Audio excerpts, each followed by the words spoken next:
Evangelho de Mateus, primeiro capítulo, primeiro versículo. Vamos começar a ler o Evangelho de Mateus, do primeiro verso.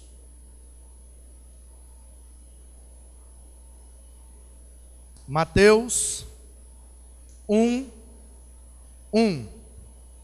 Uma vez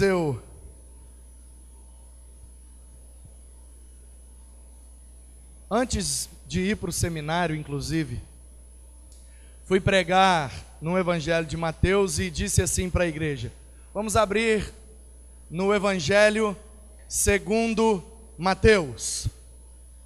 E aí, depois do culto, um pré-adolescente, um junior, por volta dos 10, 11 anos, e ele muito esperto, depois ele foi meu aluno de EBD na adolescência, ele chegou para mim e falou: Manu, você falou errado. Eu falei: por que eu falei errado? Você falou o Evangelho segundo Mateus. Só tem um Evangelho de Mateus, não tem o primeiro e o segundo. Aí eu tive que explicar a ele que segundo pode se referir ao numeral 2, mas também pode ser um sinônimo de conforme, né? Segundo a vontade de Deus, conforme a vontade de Deus. Porque o Evangelho é de Jesus. Só Jesus tem Evangelho. Mateus escreveu, registrou, bem como Marcos, o Lucas e o João. De maneira que o Evangelho é sempre de Jesus, na perspectiva de alguém. Então, o Evangelho de Mateus, fica mais fácil. Capítulo 1, versículo 1, diz assim: livro da genealogia de Jesus Cristo, filho de Davi, filho de Abraão. Abraão gerou a Isaque, Isaque a Jacó, Jacó gerou Judá.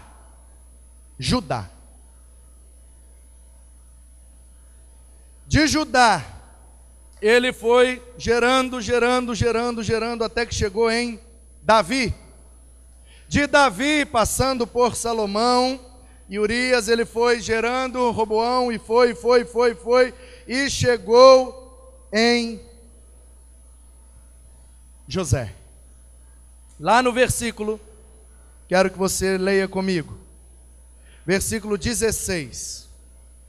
E Jacó, que não é aquele Jacó, filho do Isaque, tinha o mesmo nome, Yaakov.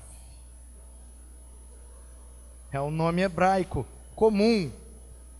O Jacó gerou José, marido de Maria, da qual nasceu Jesus, que se chama o Cristo. De sorte que todas as gerações, desde Abraão até Davi, são 14. Desde Davi até o exílio na Babilônia, com Zorobabel, 14. Desde o exílio na Babilônia até o Cristo, 14. São 3 blocos de 14.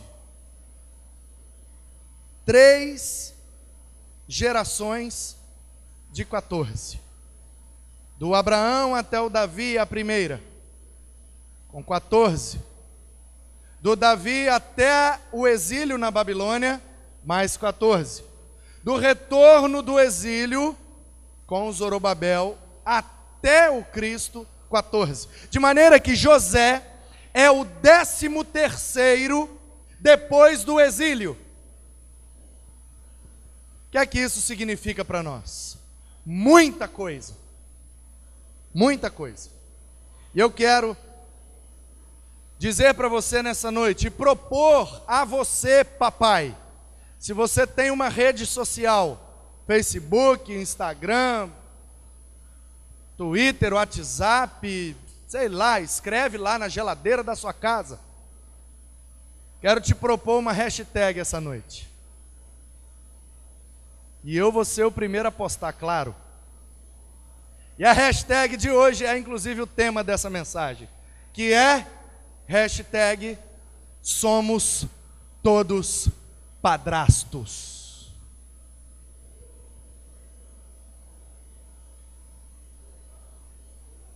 Sim. Padrasto é uma palavra em latim que significa pai substituto, patraster. Patraster, não sei como é a pronúncia, mas o significado é um pai substituto, ou outro dicionário vai dizer que é um pai adjunto. E nós sabemos o que é um padrasto. Na prática, é um homem que, se casando com uma mulher, ou se ajuntando com ela já tendo filho ou filhos, esse homem então se torna padrasto desses meninos, dessas crianças, ou adultos, né? Que eu sou adulto e tenho padrasto até hoje. Amém, aleluia. Deus é bom. Deus é bom e somos todos padrastos.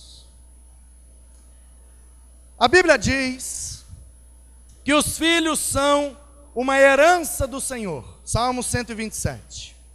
Os filhos são herança do Senhor. Um presente que Ele nos dá. Um galardão, uma recompensa. De maneira que Deus é o único Criador de todas as pessoas. Eu não criei o Manuzinho. Imagina só, eu e a Ana Paula, um belo dia, então, vamos criar um ser humaninho? Vamos criar? Vamos, então vamos. E aí, a gente decidia juntos e criou um ser humano a partir de nós? Claro que não, gente. Claro que não. Não consigo criar um ventilador, uma bicicleta. Consigo criar um boneco. Se eu for desenhar um ser humano, eu só sei desenhar de palitinho. Como é que eu vou criar um ser humano? O Criador é Deus. E eu e Ana Paula juntos só tivemos condição de gerar esse ser humano chamado Manu Teixeira Mesa Barba Alves, porque o Senhor o criou usando o meu espermatozoide, o óvulo da Ana Paula, e soprou vida, e botou do seu espírito no ventre da minha esposa, e ali o Senhor criou e me deu de herança um filho.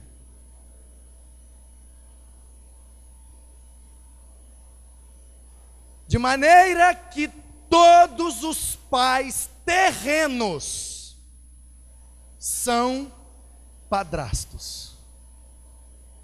Criam filhos que não são seus, pois criam para o Criador.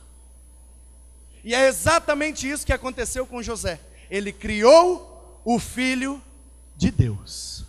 Quando nós entendemos que os nossos filhos não pertencem a nós mesmos, mas eles foram criados por Deus, para a glória de Deus, para a vida eterna com Deus, para desempenharem ministérios, vocações e serem instrumentos da bênção de Deus, nós começamos a entender o que é uma paternidade profunda.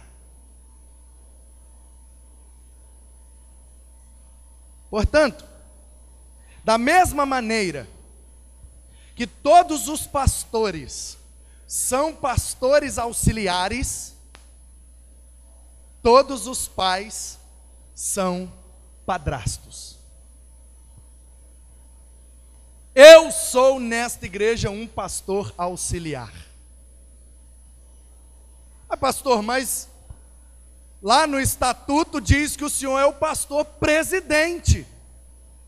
posso até ser o presidente da diretoria, mas o pastor desse negócio aqui é Jesus Cristo. O Senhor é o nosso pastor. Por isso nada tem nos faltado, porque se fosse eu, estávamos lascados. Aleluia, glória a Deus que Jesus é o nosso pastor e não é o Manu. Porque o Manu não é onipotente, porque o Manu não é onipresente, o Manu não é onisciente, o Manu auxilia Jesus a cuidar do rebanho que pertence a ele mesmo. Portanto, ele confiou em minhas mãos, para que eu o auxilie, cuidando de vocês, alimentando, direcionando, aconselhando, amando, cuidando, tendo muita paciência, e sendo também muito abençoado por vocês. É assim que funciona, em sentido metafórico. Você está entendendo o que eu estou falando? Num certo sentido, por assim dizer, todos somos padrastos de nossos filhos, porque criamos filhos que não são criados por nós, criamos filhos cujo propósito de vida não é para nós mesmos. De maneira, meus irmãos, que é muito fácil entender a paternidade de José com Jesus, se nós entendermos que nós também, como José, criamos os nossos filhos para Deus, criamos os filhos de Deus. É lindo isso, não é? Eu não sei se você está percebendo a beleza, porque muitos de nós travamos com essa questão de José não ser o pai biológico de Jesus, de José não ser o pai genético de Jesus. Mas o Evangelho me parece que não tem essa preocupação, porque o Mateus, inspirado pelo Espírito de Deus, entendeu que mesmo que José não tenha cedido o seu espermatozoide, ele é pai de Jesus, porque ele criou um filho de Deus e criou um filho para Deus, de maneira que o sonho da minha vida, a partir de hoje, mediante essa verdade, é ser o melhor padrasto que o meu filho pode ter, é encaminhar o meu filho, como José encaminhou Jesus, sabendo que ele não estava criando um filho para ele mesmo, mas para a glória de Deus. Temos várias profecias do Cristo no Antigo Testamento. De Gênesis 3:15 em diante, são várias, incontáveis profecias. A primeira delas, que é chamada pelos eruditos de proto-evangelho, porque é o protótipo da boa notícia, e está no verso 15 do capítulo 3 de Gênesis. Você conhece a história, a Eva comeu da fruta que não podia, o Adão também comeu, o Senhor chegou lá, a Eva botou a culpa, o Adão botou a culpa na Eva, a Eva botou a culpa na serpente, a serpente não tinha ninguém para culpar, então está tudo junto, e foram todos alvos do juízo de Deus. E Deus falou para o homem: vai trabalhar, sai fora daqui, acabou a moleza. Virou para a mulher e falou: agora se prepara, porque o chicote vai estar lá e vai doer muito aí, e todo mês você vai sangrar para largar de ser boba. E falou para a serpente: fica esperta, porque a mulher vai gerar um menino, um descendente, e esse menino vai esmagar. Você vai até morder o calcanhar dele, mas ele vai esmagar a sua cabeça. Essa é a primeira profecia acerca do Cristo, aquele que esmaga a cabeça da serpente, aquele que desfaz as obras do diabo. E na cruz do Calvário ele é ferido no calcanhar, mas ao terceiro dia ele ressuscita e esmaga a cabeça da serpente por toda a eternidade. E depois de Gênesis 3:15 vão tendo várias outras. De maneira que José coopera com Deus no cumprimento de algumas profecias muito importantes. Por exemplo, se Jesus não viesse na tribo de Judá, ele não era o Messias. Porque o Messias, o ungido de Deus, o Mashiach, é o rei de Israel. E o rei de Israel precisa vir da tribo de Judá, porque Davi é da tribo de Judá. E a profecia que foi feita pelo próprio Israel, você sabe que na Bíblia Israel não é o nome de um homem, de um país, é o nome de um homem, é o Jacó, que virou Israel. E quando ele estava prestes a morrer, no capítulo 49 de Gênesis, ele chama um por um dos seus 12 filhos. E quando chega lá, no versículo 8, 9, 10, o Judá vem perto dele, ele fala: Judá, meu filho. E você sabe que Judá em hebraico significa louvor. E ele diz assim: é louvor, os seus irmãos te louvarão. No hebraico é lindo. Porque no hebraico ele diz: é Judá, os seus irmãos judarão você. Tipo assim, entendeu? É um jogo de palavras, é lindo. Porque Judá é louvor, e ele diz: Judá, os teus irmãos te louvarão.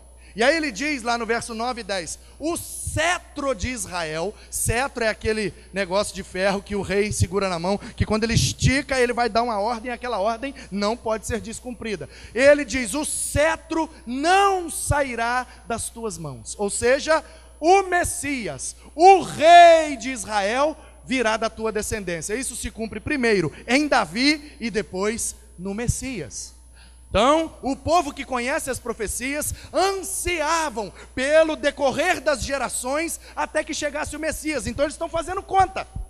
Espera aí, do Abraão, passou pelo Judá e chegou no Davi, 14. 7 mais 7. Aí, depois o povo foi para Babilônia, foi exilado. O povo desobedeceu e aí sofreu muito. 14. Depois o povo retornou. E agora tomou posse, fez o templo de novo, reedificou os muros, Esdras, Neemias, Zorobabel, e aí papo vai, papo vem, 1, 2, 3, 4, 5, 6, 7, 8, 9, 10, 11, 12, 13. 13, 13, 13, o próximo é o Messias, a próxima geração é o Messias, de maneira que todo mundo ficou uriçado. Você é da tribo de Judá? Você é da tribo de Judá? Sim, eu sou. Então de você pode vir o Messias, porque o próximo é o 14. Existia em Israel uma grande expectativa: qual dos da tribo de Judá geraria o Messias de Israel? E aí a Bíblia diz que José garantiu que o Messias viesse da tribo de Judá, porque ele é da tribo de Judá. José não era o pai legítimo de Jesus, mas ele foi um padrasto excelente e cumpriu o seu propósito com excelência, pois ele é quem garante o cumprimento da profecia que Israel fez para Judá, que da descendência de Judá viria o ungido de Deus. Nós sempre pensamos que a escolhida da história foi a Maria. E de fato ela foi escolhida. Bem-aventurada és tu entre as mulheres, ó, salve a agraciada. Mas a pergunta que eu faço agora, nesse momento da reflexão, é: será que Maria não foi escolhida pelo simples motivo de ser desposada com José? Será que não é o José o escolhido da história, e a Maria entrou na história porque era noiva dele? Porque a Maria é da tribo de Levi. Ela não era prima da Isabel, a Isabel não é filha de Zacarias, o Zacarias não era sacerdote, tribo de Levi. Me parece que o Senhor está querendo nos ensinar uma lição. E a lição é: todas as pessoas que nascem nesse planeta são criadas por mim e estão aos seus cuidados, para que vocês sejam padrastos e criem como se fossem de vocês, mas sem perder a consciência de que são todos meus e precisam voltar para mim, cumprir o meu propósito. Como é que nós estamos criando os nossos filhos, irmãos? Nós estamos criando os nossos filhos para serem vencedores na vida? Estamos criando os nossos filhos para serem bem-sucedidos financeiramente, profissionalmente? O que é que nós estamos fazendo para promover o propósito de Deus na vida dos nossos filhos. Um bom padrasto é aquele que coopera com Deus no ministério do seu filho. Se o Cristo, o seu ministério é ser o ungido, é ser o Messias, é ser o Salvador e o Rei, e ele é rei, sacerdote e profeta, se este é o seu ministério, o seu padrasto aqui da história cooperou para que isso acontecesse na vida dele. E eu e você, como pais, precisamos também cooperar com o ministério que o Senhor tem na vida dos nossos filhos. E eu vejo, e eu ouço no gabinete, e pelas esquinas da vida, e pelos sofás, e cafés, e almoço, e janta, e Coca-Colas geladas. Aleluia! Eu ouço muitos pais preocupados com a vida e o futuro dos seus filhos. Isso é digno, isso é nobre. Pais que investem na educação dos seus filhos, pais que pagam escolas particulares, cursos, e têm sonhos para os seus filhos, e querem que os seus filhos estudem bem, e tenham uma boa profissão, e nada disso é errado, mas é muito raro ouvir um pai dizer: pastor, eu quero que o meu filho seja missionário. Pastor, vou investir na vida do meu filho, porque eu sonho que um dia ele seja um ministro do Evangelho. Pensa aí comigo. Pensa aí comigo. Quantos de nós, pais e mães e pães, porque tem gente aqui que é pai, tem gente aqui que é mãe, e tem gente aqui que é pãe, que é pai e mãe ao mesmo tempo. E hoje eu até parabenizei algumas pães da nossa igreja. Parabenizei mesmo. Parabéns, porque hoje também é o seu dia, porque você é pai e mãe desses meninos aí. Cria eles sozinhas, no peito, na raça, com muita garra. Vocês são guerreiras. Eu sou fã de vocês. Parabéns pelo dia dos pães. E eu fui criado por uma pãe, então eu sei o que é que significa isso. Eu sei o que significa ser pai de filhos. Porque minha mãe, foi pai, foi tio, foi sobrinho, foi tudo. Então, queridos, quero dizer que um bom pai é aquele que coopera com o ministério que Deus tem na vida dos nossos filhos. Sabia que Deus tem um propósito para o seu filho? Você está preocupado com a profissão que ele vai ter ou com o ministério que ele tem em Deus? Em segundo lugar, José protege Jesus e garante que o Messias seja chamado do Egito. Sim, avança comigo um pouquinho para o capítulo 2. Você está em Mateus, vai para o capítulo 2, verso 13. Tendo eles partido, eis que apareceu um anjo do Senhor a José em sonho e disse: dispõe-te, toma o menino e sua mãe e foge para o Egito e permanece lá até que eu te avise, porque Herodes há de procurar o menino para o matar. Dispondo-se ele, tomou de noite o menino e sua mãe e partiu para o Egito. E lá ficou até a morte de Herodes, para que se cumprisse o que fora dito pelo Senhor por intermédio do profeta: do Egito chamei o meu filho. Isso está em Oséias, capítulo 11, versículo 1. Do Egito chamei o meu filho. É uma profecia sobre o Cristo. O Cristo seria vocacionado do Egito. Chamado do Egito. Como que ele ia ser chamado do Egito, se uma das profecias que está em Miqueias capítulo 5, de ti Belém Efrata virá aquele que será rei sobre Israel? Então ele tem que nascer em Belém, mas ele tem que ser chamado do Egito. Então como é que Deus vai fazer essa manobra para que a profecia se cumpra? Ele vai usar a vida do José, do padrasto excelente, que ouve a Deus e obedece a Deus. Então quando Deus fala, levanta daí e parte para o Egito, ele imediatamente faz o que Deus está mandando, porque um bom padrasto é aquele que coopera com Deus na vocação dos seus filhos. Meu filho tem que ser chamado do Egito? Vamos para o Egito. Você sabe o que o Egito representa?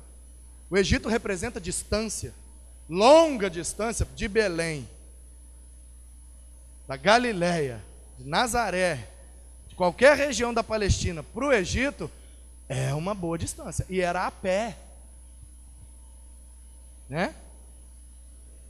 Tem um sacrifício envolvido, tem uma renúncia envolvida, tem todo um drama envolvido. Não é assim, vou ali no Egito só para cumprir a profecia.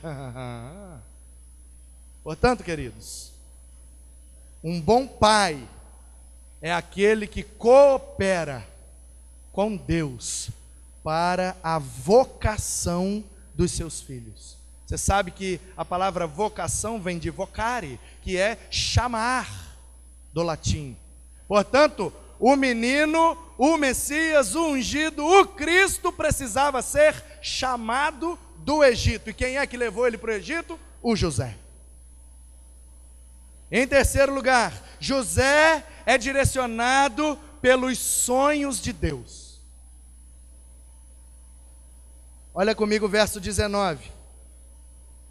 Tendo Herodes morrido, eis que um anjo do Senhor apareceu em sonho para o José, no Egito, e disse-lhe: dispõe-te, levanta, pega o menino e a sua mãe e vai para Israel, porque já morreram os que atentavam contra a vida dele.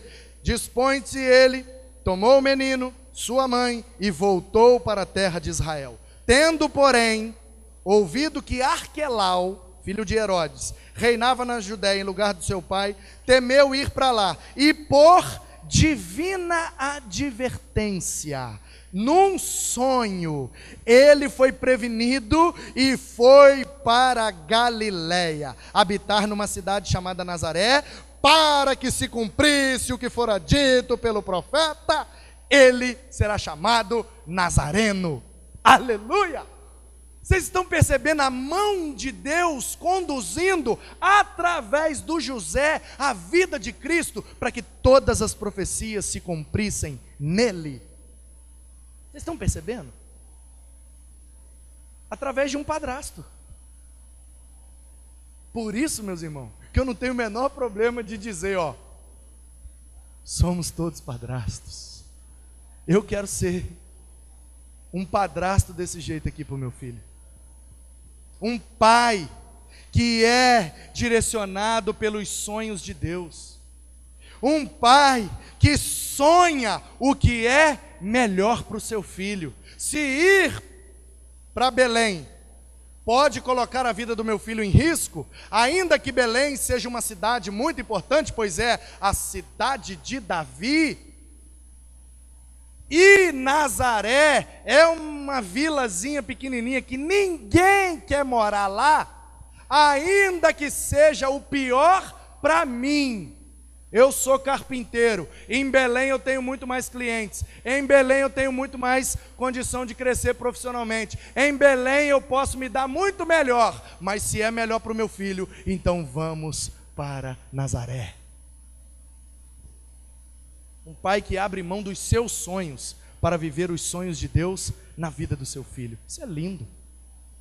Queria ser um padrasto assim. Quero ser um padrasto assim para o meu filho.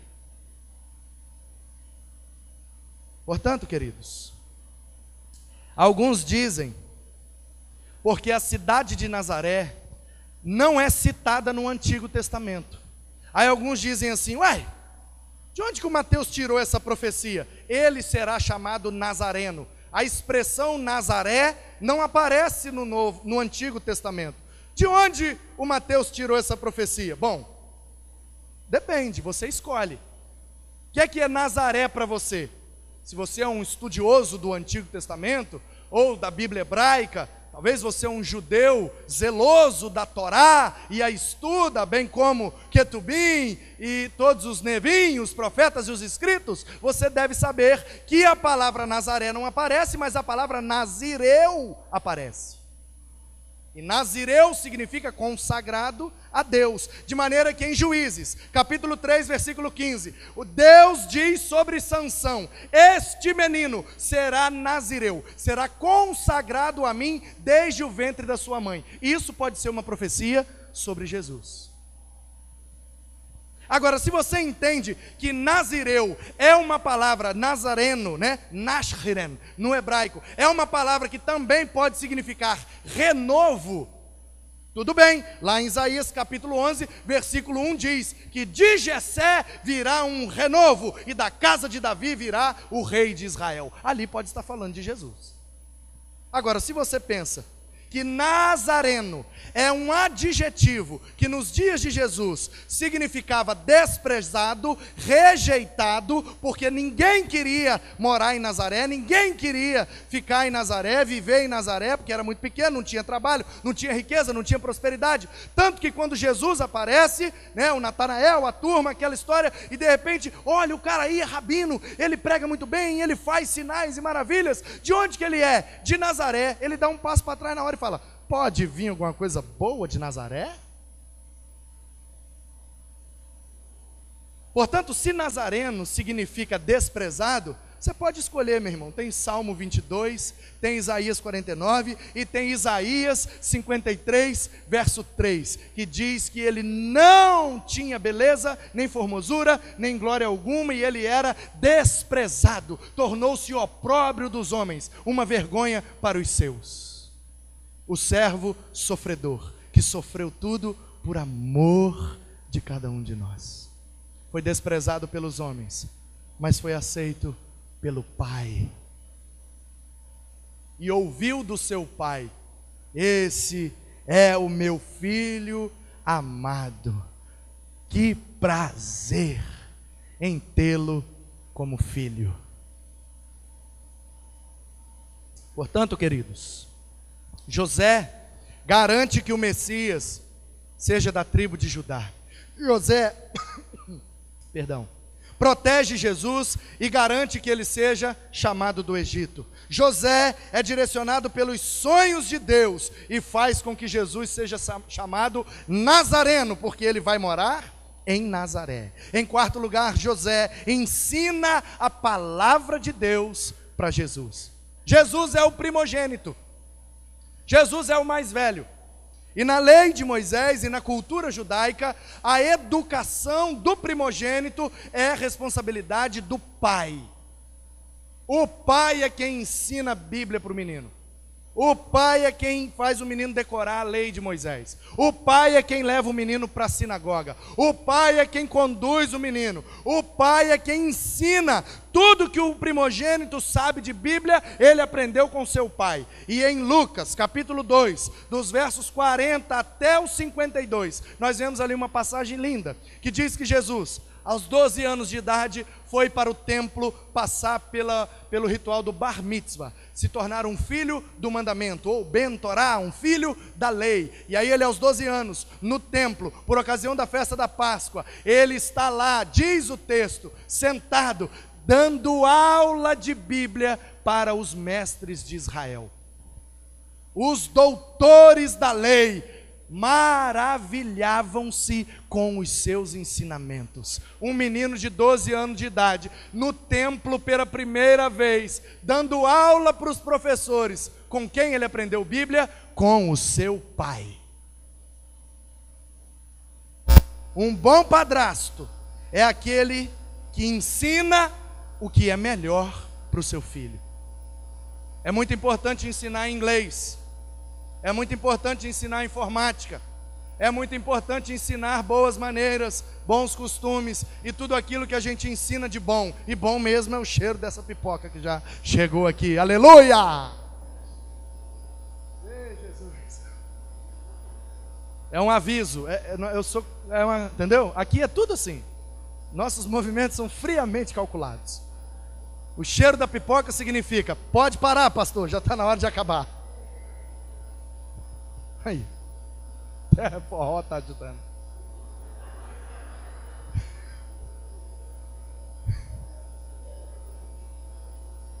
Portanto, irmãos, nós devemos ensinar todas essas coisas que são boas para os nossos filhos, mas tem uma dessas coisas que é algo excelente para ensinar para os nossos filhos, que é a palavra de Deus.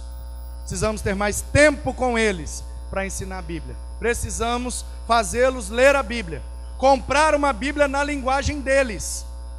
Seu filho é um adolescente? Tem Bíblias na linguagem deles. Seu filho é criança? Tem Bíblia na linguagem deles. Seu filho é adulto? Tem Bíblia para ele. Hoje em dia tem Bíblia para todo mundo. Tem a Bíblia da mamãe, da vovó que ora, do titi que não ora, do cunhado que é chato. Tem Bíblia de tudo hoje. Tem Bíblia de tudo. Então só não lê quem não quer. Nós precisamos estimular os nossos filhos a ler Bíblia.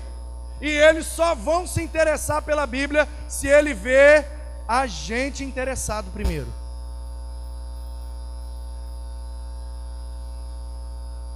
Uma vez um pai chegou para o filho e disse assim: meu filho, cuidado com os caminhos que você anda, hein? E o filho respondeu: papai, cuidado você, porque eu estou seguindo as suas pegadas.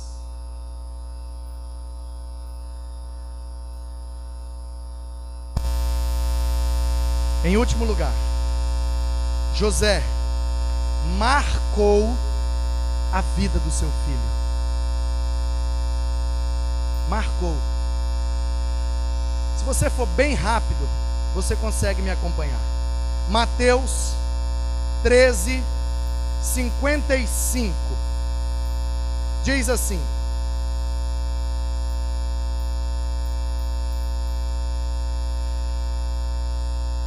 não é este o filho do carpinteiro?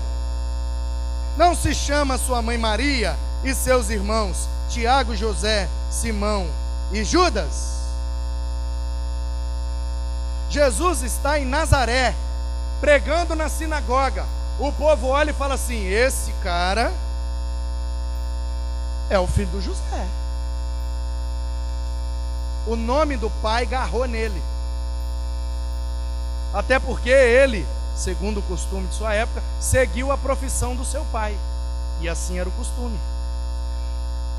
Vamos ler Marcos capítulo 6, versículo 3. Marcos 6, 3.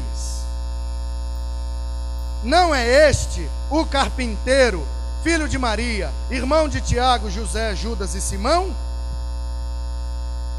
O Marcos registrando o mesmo episódio, que ele está em Nazaré, pregando na sinagoga. O povo olha e reconhece: ele é o filho do Zé. O Zé, carpinteiro. Evangelho de Lucas, capítulo 4, verso 22. Lucas 4, 22. Jesus pregando em Nazaré, lá na sinagoga. Todos lhe davam testemunho e se maravilhavam das palavras de graça que saíam dos seus lábios e perguntaram: ele não é o filho do José?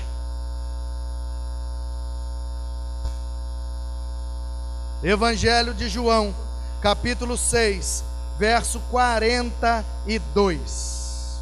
João 6, 42. E diziam: não é este Jesus, o filho de José?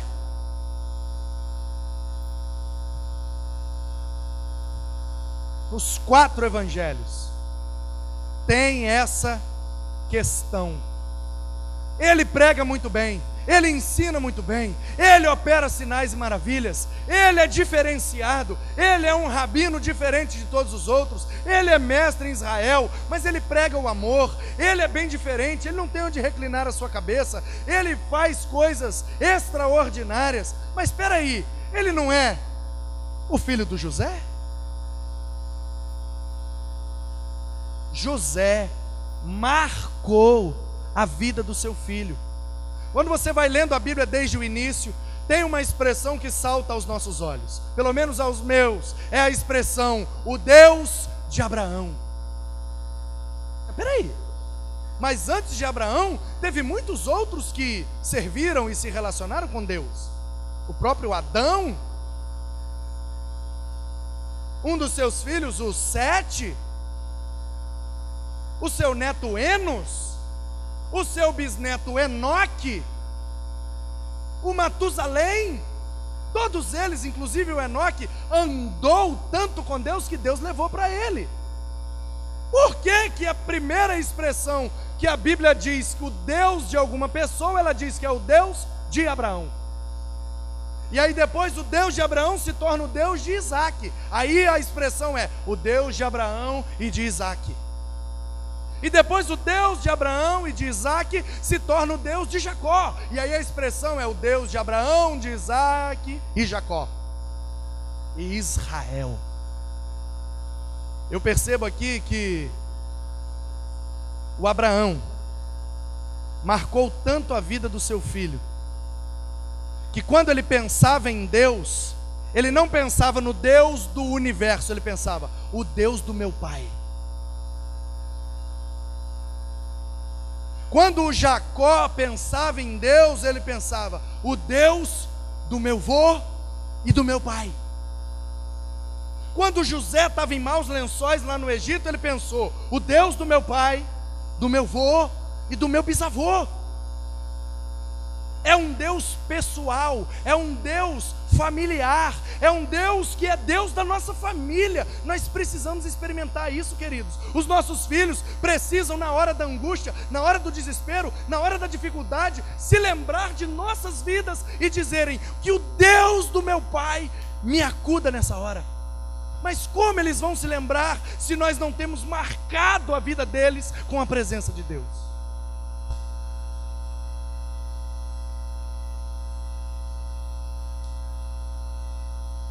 Um bom padrasto é aquele que marca a vida dos seus filhos com a presença de Deus, uma marca profunda, a marca da promessa, o selo que nos garante a eternidade.